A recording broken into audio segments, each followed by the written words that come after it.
Hello friends, welcome to SC classes. आज हम लोग पार्ट 2 देखने वाले हैं मेंडलीव के आधुनिक आवर्त सारणी पर संशोधित आवर्त सारणी या आधुनिक आवर्त सारणी के क्या क्या नियम हैं। देखिए नंबर 1 हमारे पास क्या है, तत्वों को परमाणु क्रमांक के बढ़ते क्रम में रखा जाए तो एक निश्चित नियमित अंतर के बाद उनके गुणों में समानता दिखे, इसे हम लोग आवर्तिता कहते हैं। कहने का मतलब कि अगर आप लोग लगातार किसी भी परमाणु क्रमांक को बढ़ते क्रम में रखेंगे, उसके बाद एक निश्चित समय के बाद, एक निश्चित अंतर के बाद उसमें गुणों में समानता आने लगी, जिसे हम लोग क्या कहते हैं, आवर्तिता। इस कथन के अनुसार क्या है, इस कथन के अनुसार तत्वों के भौतिक एवं रासायनिक गुण परमाणु क्रमांक के आवर्ती फलन होते हैं। अभी तक मंडलीय फलन में क्या होता था, परमाणु भार के आवर्ती फलन होते हैं। इसमें क्या होगा, परमाणु क्रमांक के आवर्ती फलन होते हैं। अब इनके दोष क्या, गुण क्या क्या हैं। गुण देखिए, नंबर 1 गुण क्या है हमारे पास, इस आवर्त सारणी के तत्वों के भौतिक एवं रासायनिक गुण का अध्ययन करना सरल हो गया। जब इसकी खोज जो आधुनिक आवर्त सारणी के, तो इससे भौतिक एवं रासायनिक गुण दोनों को आसान हो गया याद करने में।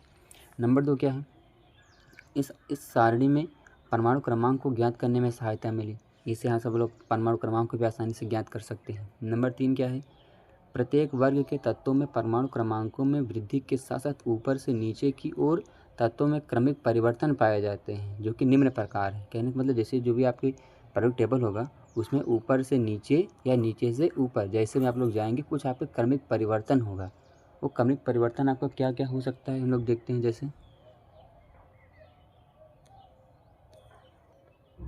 नंबर 1 क्या है, परमाणु भार ऊपर से नीचे की ओर क्या होता है, बढ़ जाता है। नंबर 2 आयनन विभव ऊपर से नीचे की ओर घट जाता है। नंबर 3 परमाणु आकार ऊपर से नीचे की ओर बढ़ता है। नंबर 4 परमाणु जो विद्युत ऋणात्मकता है वो ऊपर से नीचे की ओर क्या है, घट जाएगी। ऊपर से नीचे आएगी, क्या होगी, वो धीरे धीरे डिक्रीज होगी, कम होगी।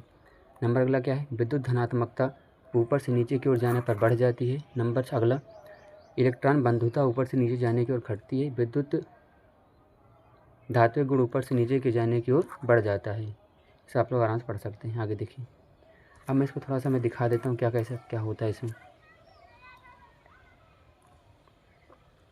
इसमें हम लोग को पता है कि टोटल 7 आवर्त होंगे आपके। तो कितने आवर्त होंगे आपके, 7 आवर्त। पहला आवर्त, ये दूसरा, ये तीसरा, चौथा, पाँचवा, छठवां और सातवां, 7 आवर्त होते हैं इसमें।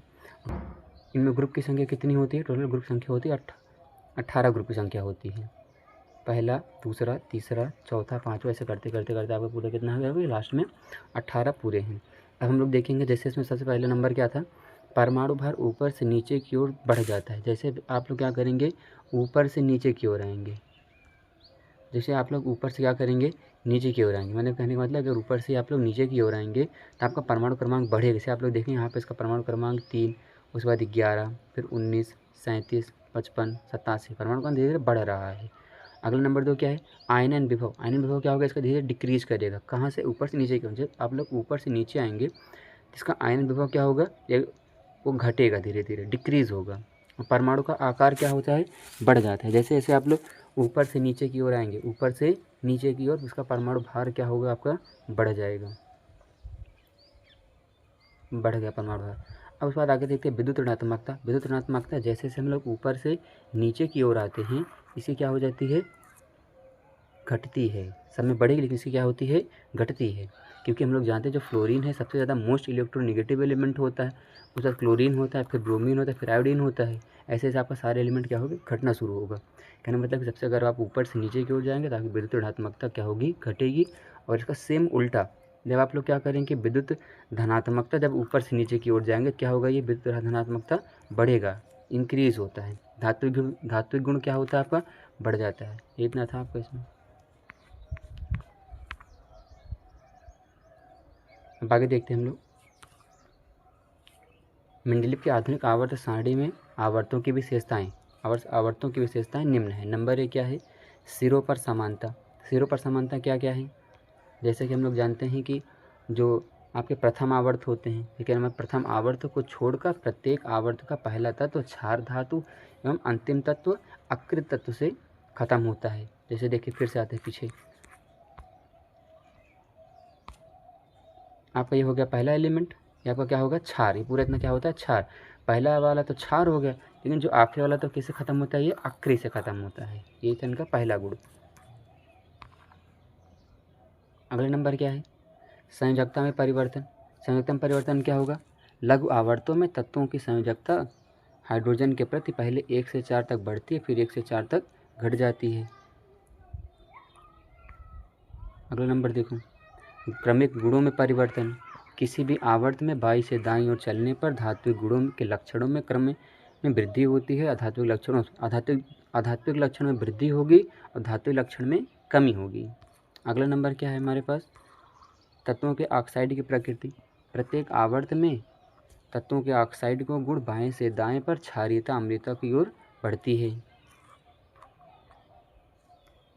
मेंडेलीव के आवर्त आवर्त सारणी के दोष कौन कौन से हैं? दोष देखिए, मेंडेलीव के आवर्त आवर्त सारणी या संशोधित आवर्त सारणी के निम्न दोष होते हैं। नंबर 1 क्या है? हाइड्रोजन की स्थिति स्पष्ट नहीं हो सकी, ये स्थिति अभी तक बनी हुई है। नंबर 2 क्या है?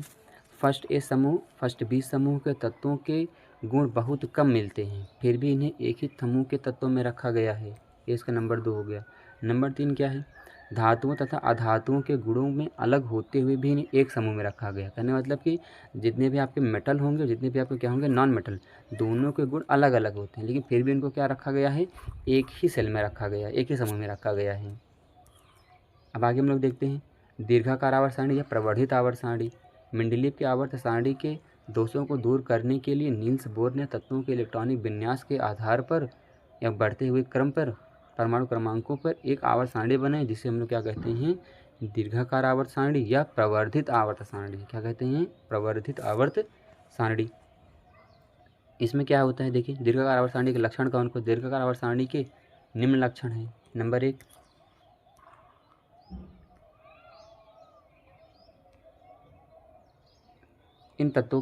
इन आवर्तों में 7 क्षैतिज पंक्तियां होती हैं, जिन्हें क्या कहते हैं? आवर्त कहते हैं।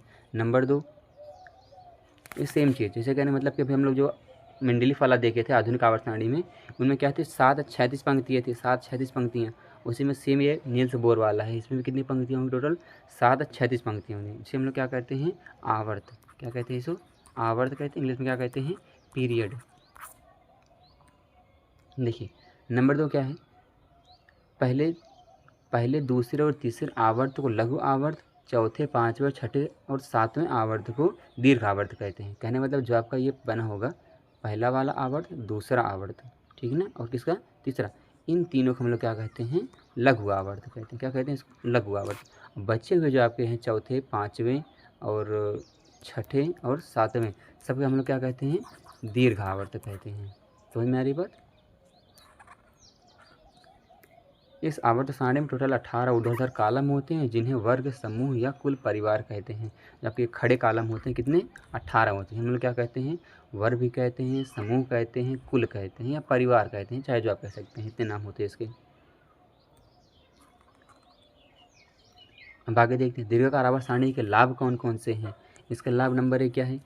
इस आवर्त सारणी के तत्वों का भौतिक एवं रासायनिक गुण करना सरल हो गया। आप इसको सब में लिख सकते हो, चाहे आप दीर्घाकार आवर्त सारणी पढ़ रहे हो, चाहे मेंडेलीव आवर्त सारणी पढ़ रहे हो, चाहे आप लोग प्रवर्धित आवर्त सारणी पढ़ रहे हो, चाहे जो आवर्त सारणी पढ़ रहे हो, आप ये नंबर 1 नंबर 2 दोनों में लिख सकते हो।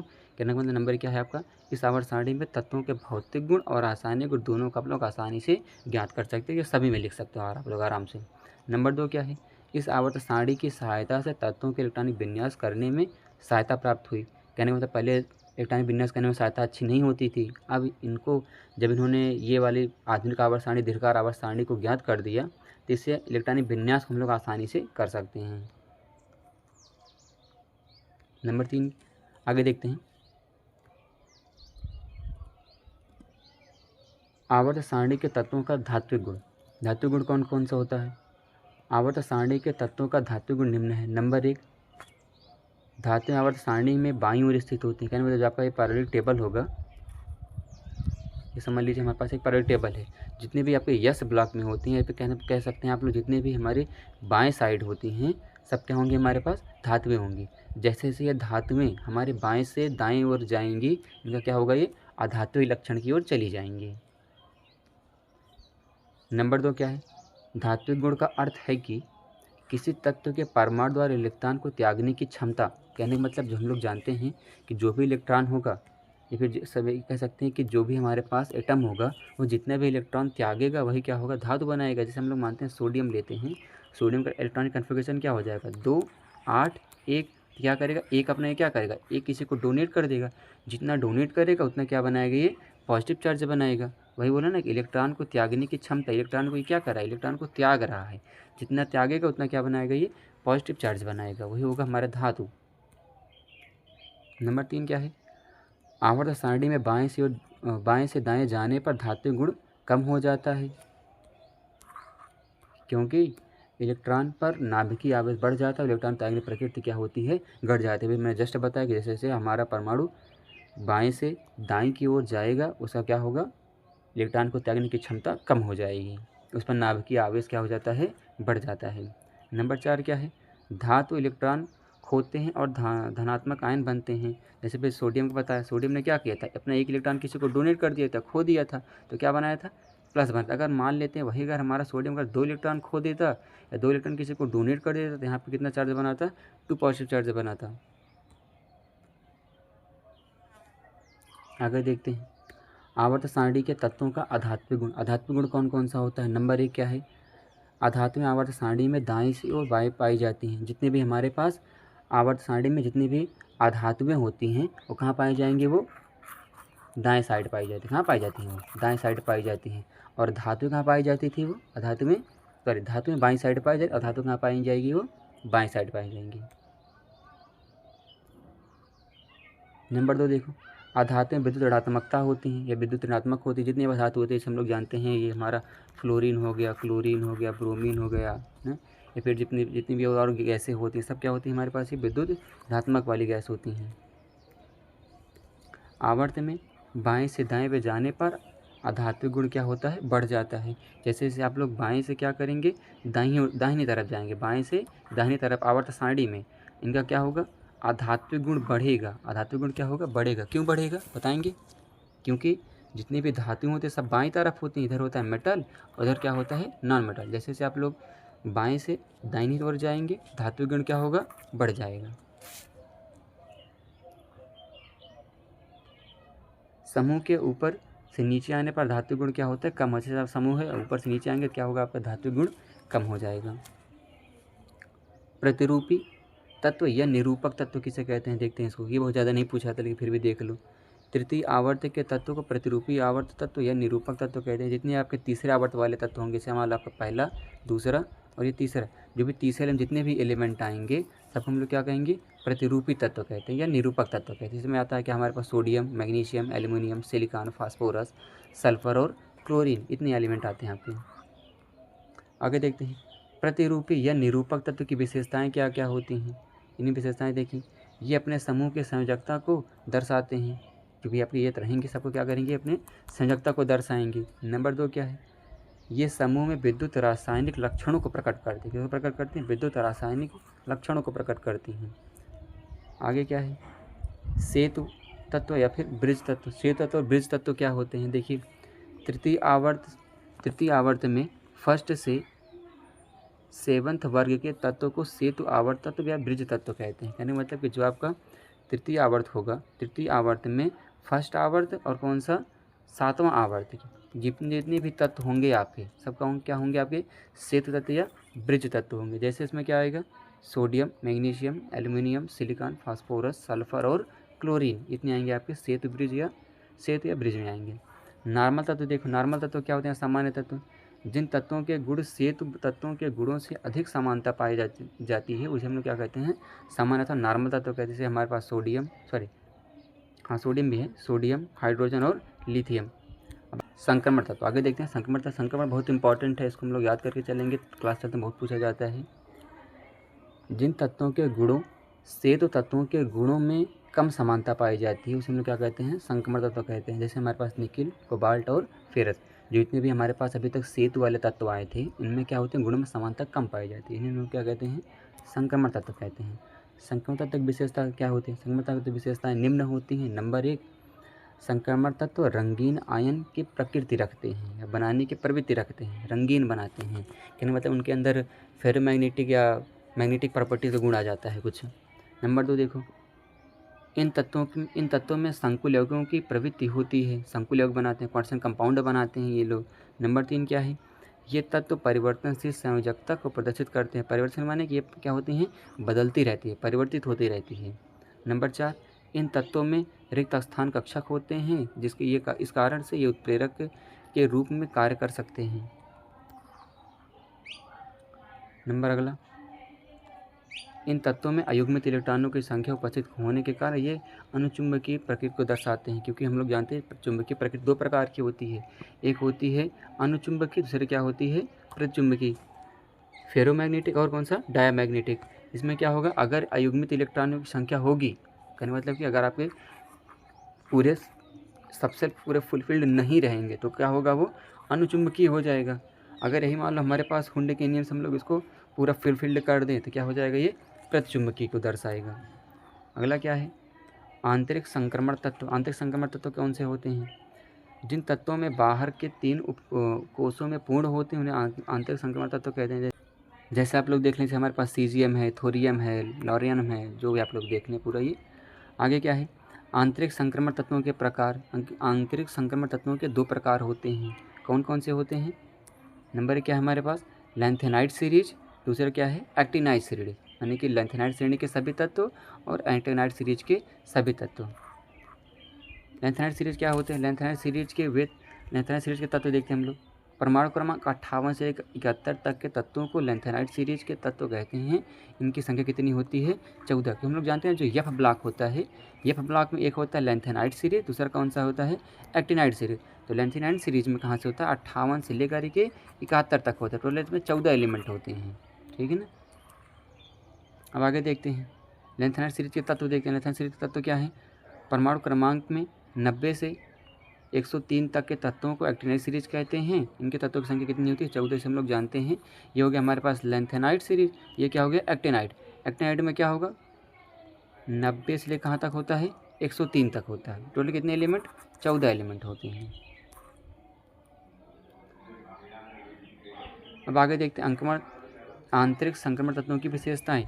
आंतरिक संक्रमण तत्वों की विशेषताएं निम्न होती है। नंबर 1 क्या है, ये सभी तत्व धातु होते हैं। नंबर 2, इनके गलनांक एवं क्वथनांक उच्च होते हैं। नंबर 3, ये परिवर्तित संयोजकता को प्रदर्शित करते हैं।